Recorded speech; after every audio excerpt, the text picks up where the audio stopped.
एक प्रसिद्ध कथा है जो गौतम बुद्ध के समय से चली आ रही है, जिसे माँ और खोया हुआ बच्चा के नाम से जाना जाता है।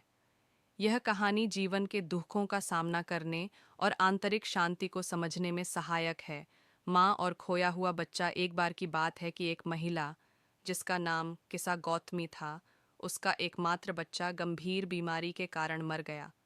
वह अपने बच्चे की मौत से बहुत दुखी हो गई और इस दर्द को सहन नहीं कर पा रही थी। बच्चे के मृत शरीर को गोद में लेकर वह पूरे गांव में इधर उधर घूमने लगी और लोगों से गुहार लगाती रही कि कोई उसके बच्चे को जीवित कर दे। लोग उसकी स्थिति देखकर सहानुभूति जताते, लेकिन समझाते कि यह संभव नहीं है। लेकिन किसा गौतमी को अपने बच्चे के बिना जीने की कल्पना भी असहनीय लग रही थी। उसे किसी ने सलाह दी कि वह गौतम बुद्ध के पास जाए, क्योंकि वह अपनी अद्भुत शिक्षाओं और करुणा के लिए जाने जाते थे। शायद बुद्ध के पास उसकी समस्या का समाधान हो। किसा गौतमी तुरंत बुद्ध के पास पहुंची और अपने बच्चे के जीवन की भीख मांगते हुए बोली, भगवान, कृपया मेरे बच्चे को जीवित कर दें। मैं उसके बिना नहीं जी सकती। बुद्ध ने उसकी व्यथा को समझा और शांत स्वर में बोले, ठीक है, मैं तुम्हारे बच्चे को जीवित करने में तुम्हारी मदद कर सकता हूँ, लेकिन तुम्हें मेरे कहे अनुसार एक काम करना होगा। किसा गौतमी ने उत्सुकता से पूछा, आप जो कहेंगे मैं करूंगी, बस मेरे बच्चे को वापस जीवित कर दीजिए। बुद्ध ने कहा, तुम गांव में जाओ और किसी ऐसे घर से एक सरसों का दाना लेकर आओ जहां कभी कोई मृत्यु न हुई हो।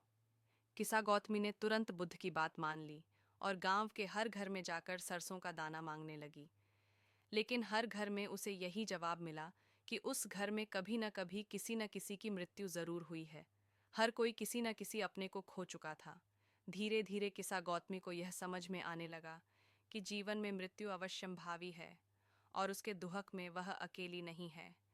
हर इंसान अपने किसी प्रियजन को खोने का दुहक सहता है।